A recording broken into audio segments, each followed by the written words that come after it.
Nina! Oh crap, it's raining.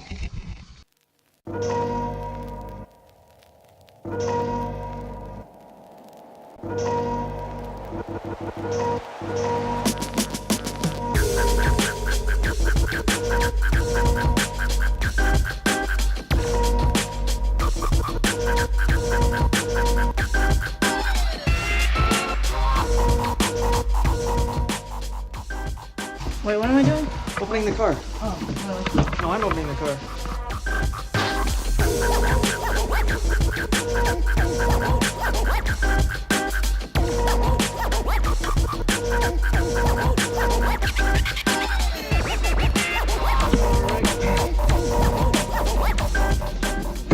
Someone got music?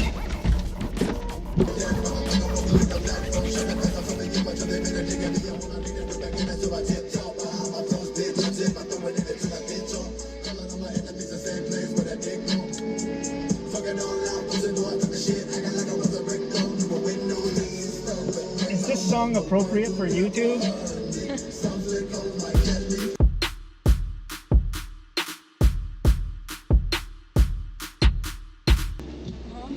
and then sometimes it doesn't even answer the goddamn question.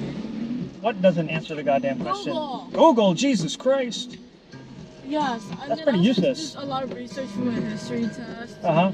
But then there was this one question. Wait, still recording. There was this one question, and it wasn't. Okay, where else in Hawaii was bombed during Pearl Harbor? Where do you think it's been bombed? I don't know. You said where else, so what are you talking about? What's the one place you're So talking about? apparently there's like 2 other places that were bombed in Hawaii. Other than what? Other than Pearl Harbor. Oh, other than Pearl Harbor. Yeah. I only know of one other, I think. Schofield Barracks up at the North Shore. Schofield Barracks. It's like right before you get to the SCH. Oh, I thought you were looking it up on Google. Google's got the answer. But yeah, I think there's one other place. Maybe over in Kaneohe or something. Is there an airfield over there? Was it like a military base? Yeah. They're all military. Do you have a test today in history or something? Really? And you got to know those 3 things and you don't know them yet? I did some research on that, but nothing. I was like, what are the 2 other places that were bombed in Hawaii during Pearl Harbor? And YouTube can't answer that? Huh? And YouTube said, I don't know? YouTube. I don't go so. I mean, Google. Yeah. You gotta- It only talked about Pearl Harbor. Uh-huh. It said one website said that 5 other places were bombed. Really? But Okay. didn't name anything. Uh-huh. And then I was like, what other 5 places were bombed? Or like, where else was bombed in Hawaii or like attacked? Nothing answered anything. That's why we need Alexa. Yeah. Alexa, what are the 5 places that were bombed in Pearl Harbor? We don't have Alexa. I know, that's why we need her. Google's letting us down.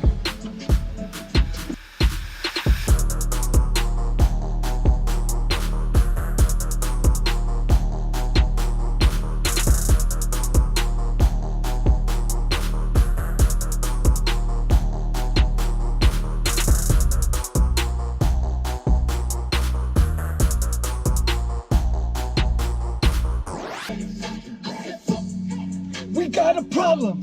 You were right. I think nada. Just up your sorrow, and I'm Nirvana. Where's my cell phone? Have Bye. a good day. Okay, yeah, love you. See you tomorrow. Okay.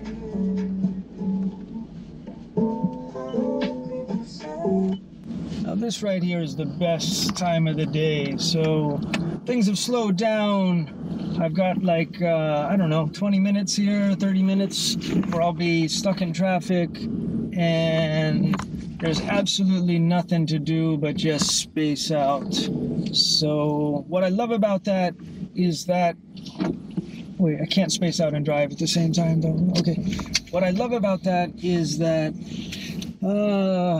it's the time when you can really kind of organize your ideas and do stuff like that. So I remember when I was a graduate student, I spent some time researching and writing my dissertation in Taiwan, and I spent hours and hours at that time just like stuck in traffic, sitting on buses that weren't going anywhere.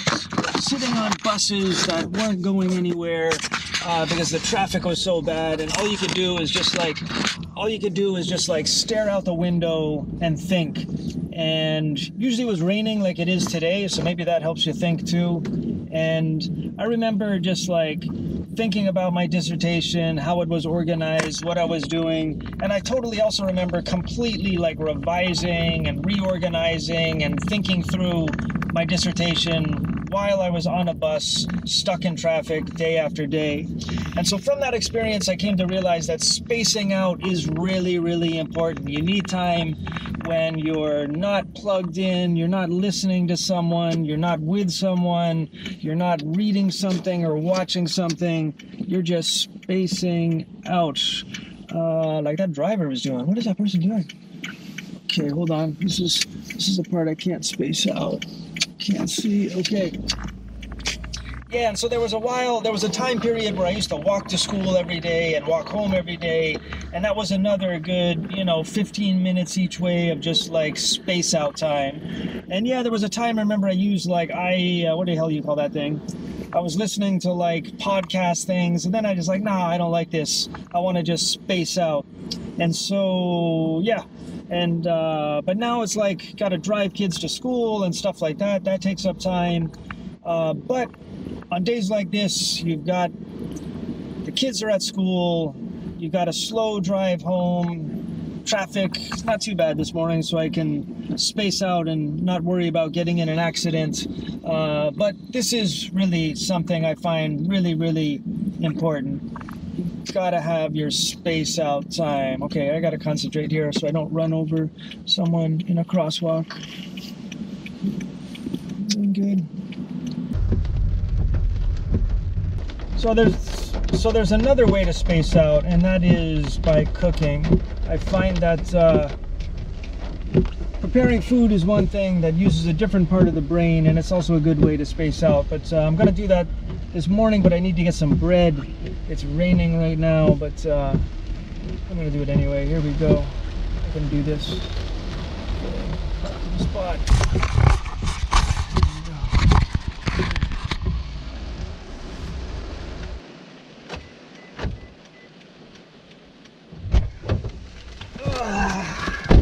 Okay, bread. We got it.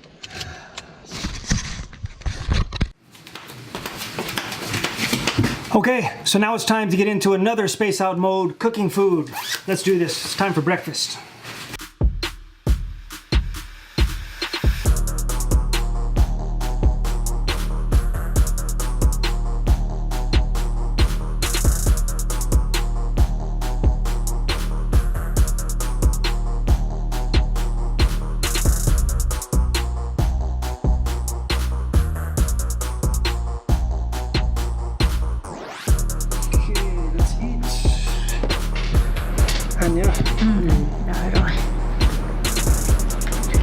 So today when I was in the car, I was spacing out because I was like stuck in traffic.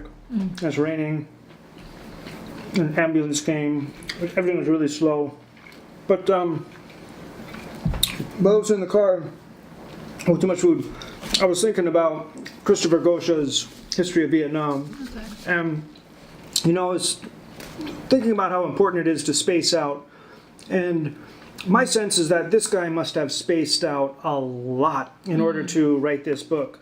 And the reason why I say it is because one thing that's really cool that he does is he's always making connections between one thing and another thing.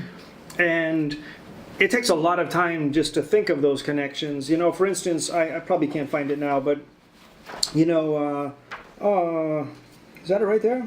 I can't remember. So just the other day I was reading a passage about the early 50s when like Ho Chi Minh and the Viet Minh are fighting the French, and the French are trying to work with certain Vietnamese like Bao Dai, and then the Americans working with Ngo Dinh Diem in the South to set up a government there. And what Goscha does is he points out that in the South, Ngo Dinh is working with the Americans to create a state, and the Americans are providing advice about the military, the administration, and things like that. If you go to the north, you have the exact same thing at a certain level. Okay. Ho Chi Minh is working with the Chinese. They're giving him military advice. They're telling him how to set up a state by doing things like land reform, okay? And so what's really cool about this, and Goscha does this over and over and over. Like, I can't remember, I think, but like, he's always comparing either things that are happening at the same time or one thing that happens at one point with something that happened at another. So, 1975, the unification of the country is like, I have to go check, I can't remember what he said, but it could be like Lê Lợi, ruling over, or the Daesun ruling over a unified realm for the first time, really, Okay. And so it doesn't mean that all of this stuff is exactly the same. But what it does mean is that, what it does do is it helps you put things into perspective. So, usually we think, okay, Ho Chi Minh is fighting the right cause against colonialism, and then Ngo Dinh is a puppet and, is on the wrong side of history. And so we have, that's one way of looking at things. But if you put aside those kind of, what do we call those, value judgments of what they were doing, and just look at what they were doing. Both are trying to create states, both are relying on the expertise of outsiders. That is exactly the same. And when we look at it that way, then we get a better sense of history, of what historical actors faced, the kind of decisions they had to make, the choices that they had available to them. And it's so interesting and so helpful. And this book is just filled with these things, So like almost every chapter, Goscha would point out. Like every page, it almost seems. Yeah, not every page, but over and over. So on the one hand, it's a kind of writing style almost, to sort of make these links. But on the other hand, that writing style leads to a really, I think, a more sophisticated and deeper understanding of history. It is so cool. Over and over, you see this. And I think, the only way you can kind of make those connections is if you spend a lot of time just spacing out, thinking about it, Like when you teach, you also can see them, when you're building courses, but this guy has spent a lot of time spacing out. This is one impressive historian. Gotta eat this, yeah. Okay, so pacing out and writing good history. Yeah, and cooking, you can space out too when you do that.